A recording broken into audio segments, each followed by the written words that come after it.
Hello, in this video I want to show you how to insert SD card to EZVIZ camera. To do this we'll need to open it with this button right here.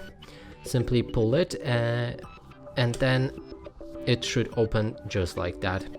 Now on the bottom right here you should be able to see SD card slot and then place it like that. And push it until you hear a click.